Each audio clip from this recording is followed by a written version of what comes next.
दिल्ली विधानसभा के चुनावी दंगल में सीएम योगी आज ताबड़तोड़ प्रचार करने वाले हैं और सीएम योगी आज दिल्ली में 3 जगहों पर रैली करेंगे। साथ ही सीएम योगी किराड़ी, करोलबाग और जनकपुर में जनसभाएं करने वाले हैं। सीएम योगी दोपहर 3:30 बजे किराड़ी इलाके से प्रचार की शुरुआत करेंगे। करोलबाग में शाम 4:50 पर, जनकपुरी में विधानसभा में शाम 6 बजे जनसभा होगी। तो किराड़ी विधानसभा में दोपहर 3:30 बजे, करोलबाग में शाम 4:50 पर और जनकपुरी विधानसभा में शाम 6 बजे उनका प्रचार होगा। तो सीएम योगी आदित्यनाथ की 3 जनसभाएं हैं आज 3 जगहों पर ताबड़तोड़ जनसभा करेंगे सीएम योगी आदित्यनाथ। दिल्ली के रण में गरजने वाले हैं सीएम योगी। जनकपुरी विधानसभा में शाम 6 बजे और दिल्ली चुनाव में योगी आदित्यनाथ की रैलियां देखिए, आपको बताएं 23 जनवरी यानी कि आज किराड़ी, करोलबाग, जनकपुरी, 28 जनवरी को मुस्तफाबाद, घोंडा, शाहदरा, पड़पड़गंज, 30 जनवरी को महरौली, आरके पुरम, राजेंद्र नगर, छतरपुर, 1 फरवरी को पालम और बिजवासन, द्वारका। ये हम आपको बता रहे हैं कहां पर उनका प्रचार होगा। योगी की एंट्री क्यों बीजेपी के लिए जीत की गारंटी माना जा रहा है, इसकी गवाही कुछ आंकड़े देते हैं। पिछले साल अक्टूबर में हुए हरियाणा चुनाव के दौरान योगी आदित्यनाथ ने कुल 14 सीटों पर प्रचार किया था, जिसमें से 9 बीजेपी के खाते में गई, यानी कि स्ट्राइक रेट 64% से ऊपर रहा। जम्मू कश्मीर में भले ही बीजेपी सत्ता हासिल नहीं कर पाई, लेकिन यहां भी जिन 4 सीटों पर योगी आदित्यनाथ प्रचार के लिए गए, वो चारों बीजेपी जीतने में कामयाब रही, यानी कि सीधा 100% स्ट्राइक रेट। महाराष्ट्र विधानसभा चुनाव का आलम यह रहा कि योगी 18 जगह प्रचार करने गए, 17 बीजेपी को जिता गए। यहां स्ट्राइक रेट रहा करीब 95%। लोकसभा चुनाव के ठीक बाद हुए उत्तर प्रदेश की 9 सीटों के उपचुनाव के नतीजे भी गवाही भरते हैं कि योगी कैसे बीजेपी के लिए उपयोगी साबित हो रहे हैं। उपचुनाव में 9 में से 7 सीटें बीजेपी के खाते में आई और यहां भी योगी आदित्यनाथ का स्ट्राइक रेट शानदार रहा है। योगी की रैलियों की अगर बात करें तो योगी की रैलियों की खास बात यह भी है कि उनके दिए नारे पूरे चुनाव की दिशा ही बदल देते हैं। महाराष्ट्र चुनाव का बटोगे तो कटोगे सबको याद है, पूरा चुनाव ही इस नारे के इर्द गिर्द घूमता रहा। लेकिन इससे पहले भी योगी अलग अलग मंचों से ही हिट नारे दे चुके हैं। मसलन नो कर्फ्यू, नो दंगा, यूपी में सब चंगा। समाजवादी पार्टी को घेरने के लिए दिए गए नारा, ना रंगदारी ना फिरौती, यूपी नहीं किसी की बपौती। जिस गाड़ी पर सपा का झंडा, समझो अंदर बैठा गुंडा। और जहां दिखे सपाई वहां बिटिया घबराए भी खूब ज्यादा सुर्खियां बटोरता नजर आया। और इसी पर बातचीत करने के लिए हमारे संवाददाता दिल्ली से पवन गौड़ जुड़ गए हैं। पवन, ताबड़तोड़ प्रचार प्रसार के लिए सीएम योगी आदित्यनाथ दिल्ली के रण में उतर चुके हैं। कैसी तैयारी है भारतीय जनता पार्टी की? सीएम योगी आदित्यनाथ जहां भी जाते हैं स्ट्राइक रेट शानदार रहता है। देखिए, आपने स्ट्राइक रेट की बात की और मुख्यमंत्री योगी आदित्यनाथ आज दिल्ली विधानसभा चुनाव में अपने प्रचार अभियान की शुरुआत करने वाले हैं। तकरीबन 3:30 बजे मुख्यमंत्री योगी आदित्यनाथ यहां किराड़ी, इसके बाद में करोलबाग जाएंगे और फिर जनकपुरी जाएंगे। लेकिन तस्वीरों में आप देख सकती हैं कि जो सामने है वो मंच है और मंच से लेकर यहां तक लगातार जो है भीड़ यहां जुटी हुई है मुख्यमंत्री योगी आदित्यनाथ को एक झलक देखने के लिए।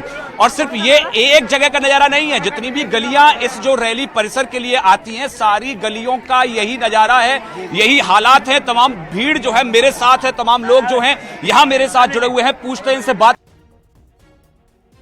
प्रताप विहार से मुख्यमंत्री योगी आदित्यनाथ आज प्रचार करने आ रहे हैं, किस तरह का माहौल आप देखते हैं? हमारी किराड़ी में बहुत अच्छा माहौल है और अनिल दा यहाँ से जो आम आदमी पार्टी से इलेक्शन लड़ रहा है वो हारेगा, बहुत ही ज्यादा वोटों से हारेगा, तीसरे नंबर पे आएगा वो।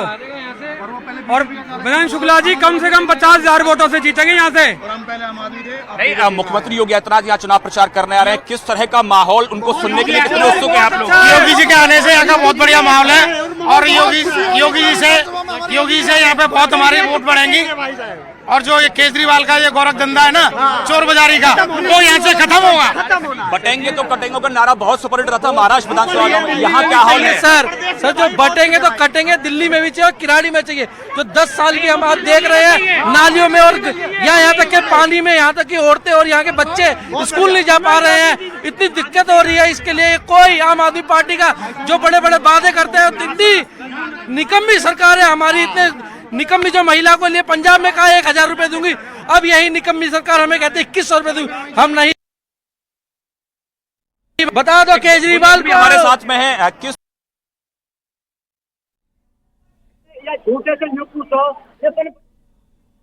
ये अपने बच्चों की खत्म कहा गया, कोई आदमी कितनी प्रॉपर्टी ये गद्दी के लिए खत्म कहा गया। पेंशन आज 60 साल वाला की पेंशन बता दो, 10 साल में एक भी पेंशन नहीं मिली हो। 10 साल में कोई आदमी बता दो पेंशन नहीं हो। राशन कार्ड कोई बना हो तो बता दो। महिलाएं भी है कुछ हमारे साथ बातचीत करने के लिए। मुख्यमंत्री योगी आदित्यनाथ यहाँ प्रचार करने आ रहे हैं, कैसा माहौल आप देखती हैं यहाँ का? यहाँ का माहौल बहुत अच्छा दिख रहा है। और जैसे कि राजनीति तो हम ज्यादा जानते नहीं है, लेकिन मोदी और योगी के जैसा कोई राजा नहीं है। और इनके हम चाहते हर एक साथ साथ पूरे देश का भी ध्यान रखें।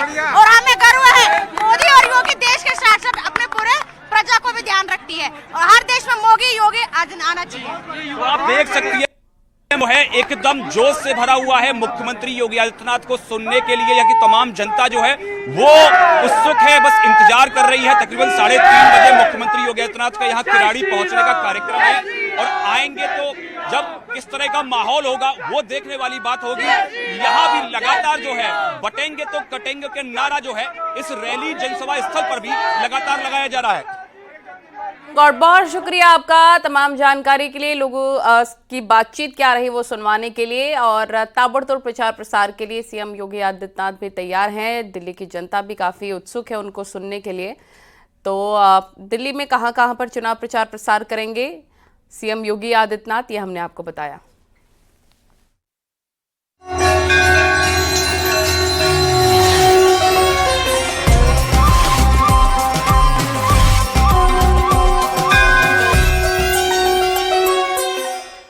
और अब बात महाकुंभ की कर लें तो प्रयागराज महाकुंभ मेले का आज 11वां दिन हो चला है और आज भी श्रद्धालुओं की भारी भीड़ उमड़ रही है। अब तक महाकुंभ में लगभग 10 करोड़ लाख से ज्यादा श्रद्धालु संगम में आस्था की डुबकी लगा चुके हैं।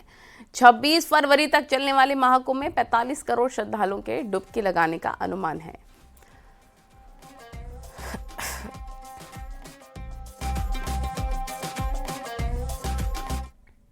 और इसरो ने भी महाकुंभ की सैटेलाइट से ली गई तस्वीरें शेयर की हैं। इसमें महाकुंभ के ढांचे को दिखाया गया। प्रयागराज परेड ग्राउंड को इन टाइम सीरीज तस्वीरों में देखा जा सकता है, जो 6 अप्रैल 2024 को महाकुंभ के शुरू होने से पहले ली गई थी। इसके बाद 22 दिसंबर 2024 की तस्वीर है। तस्वीरों में प्रयागराज में ही बनने वाला शिवालय पार्क भी शामिल है, जो 12 एकड़ की ज़मीन पर भारत के नक्शे के समान तैयार होता दिख रहा है। शिवालय पार्क की तस्वीरें 3 तारीखों पर ली गई हैं। इसके साथ ही त्रिवेणी संगम की टाइम सीरीज तस्वीरें भी शेयर की गई हैं। इसमें सितंबर 2023 से दिसंबर 2024 तक के अंतर को दिखाया गया है। टाइम सीरीज तस्वीरों में प्रयागराज संगम की भी तस्वीरें ली गई हैं। इनमें गंगा पर बने पीपा पुल की भी तस्वीरें नजर आ रही हैं।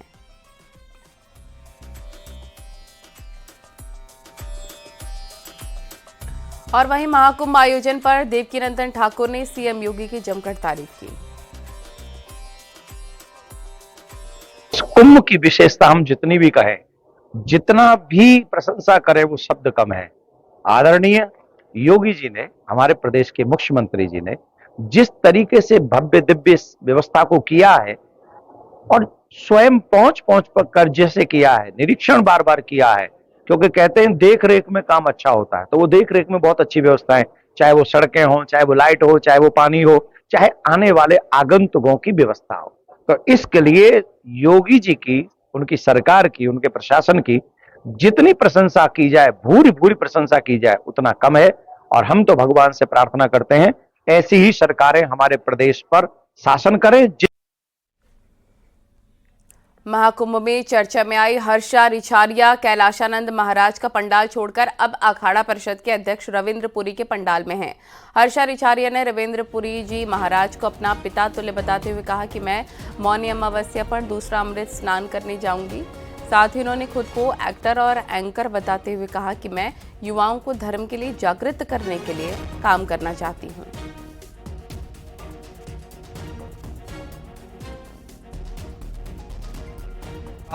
हर्षा रिछारिया जी हैं। हर्षा जी, आमतौर पर तो हम अगर बात करें तो जो चर्चा परिचर्चा हो रही है वो सुंदर होने की, किसी के आंख के सुंदर होने की, आपके बालों की चर्चा हो रही है कि इतने जल्दी कैसे ऐसे बाल हो गए।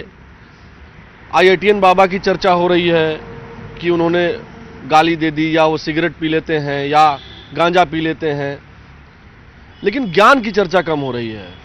आप कब मॉडलिंग की फील्ड से या एंकरिंग की फील्ड से कब आपको लगा कि आपको आध्यात्म से जुड़ना चाहिए?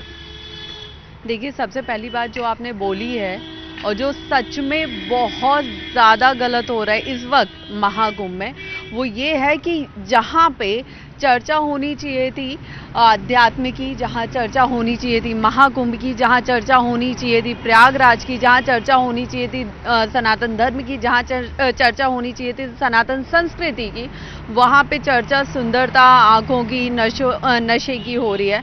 तो ये बहुत ही ज़्यादा गलत हो रहा है। ये पर्सनली मैं फील कर रही हूँ कि अभी मेरे ऊपर कोई कुछ भी बोले, लेकिन ये मुझे सच में लग रहा है कि कहीं ना कहीं आज मैं भी जिस चीज़ की तलाश में आई थी, जिस चीज़ को जानने के लिए आई थी, जिस चीज़ से जुड़ने के लिए आई थी, जो कुछ प्राप्त करने आई थी, आज मैं वो नहीं कर पा रही हूँ। क्यों? क्योंकि लोग गलत और अलग दिशा में जा रहे हैं। और रही बात मेरे अध्यात्म से जुड़ने की, तो इसकी शुरुआत वैसे अगर मैं फैमिली से बात करूं तो बचपन से ही माता पिता शुरुआत कर देते हैं, बच्चों में वो संस्कार डालते हैं। लेकिन 2018 से मेरा धीरे धीरे जो रुख था, रुझान था, वो अध्यात्म की तरफ होने लगा था, जो अब जाके पिछले 1.5-2 सालों में ज़्यादा लोगों को दिख रहा है। अभी आप यहाँ पूरा महाकुंभ में रहेंगी? देखिए, अभी मैं इस चीज़ के बारे में कुछ भी नहीं बोल सकती हूँ कि मैं पूरा रहूँगी या नहीं रहूँगी, लेकिन हाँ, जो मैंने विचार किया है कि मैं दूसरा शाही स्नान करके ही फिर यहाँ से जाने का सोचूंगी। अब वो कह रहे हैं कि अपने पिता बदल लिया, जो लोग चर्चा कर रहे हैं। देखिए कि पिता तो एक ही होते हैं, पिता तुल्य सब हो सकते हैं, है ना। तो जो रविंद्र पुरी जी महाराज जी हैं, वो मेरे पिता तुल्य हैं। और यूपी के पर्यटन मंत्री जयवीर सिंह ने यूपी स्थापना दिवस की तैयारियों को लेकर जानकारी दी है। जयवीर सिंह ने बताया कि कल यूपी के स्थापना दिवस के मौके पर उपराष्ट्रपति जगदीप धनखड़ मुख्य अतिथि के तौर पर शामिल होंगे और इस बार स्थापना दिवस की थीम विकास विरासत के पथ पर उत्तर प्रदेश होगा। लखनऊ के अवध शिल्प ग्राम में यूपी स्थापना दिवस का आयोजन किया जाएगा। 24 तारीख को हमारा उत्तर प्रदेश का स्थापना दिवस है और जैसा कि हम सब भाग्य हैं कि 2018 से जब 2017 में आदरणीय योगी जी के नेतृत्व में उत्तर प्रदेश में भारतीय जनता पार्टी की सरकार बनी, उसके बाद से इसको भव्यता दिव्यता के साथ मनाने का काम तब से लगातार प्रतिवर्ष उत्तर प्रदेश स्थापना दिवस को हम लोग करते आ रहे हैं। और इस कार्यक्रम में 2025 में इस दिवस को हम लोगों ने विकास और विरासत की प्रगति के पथ पर उत्तर प्रदेश, इस थीम पर इस कार्यक्रम को मनाने का निर्णय लिया है।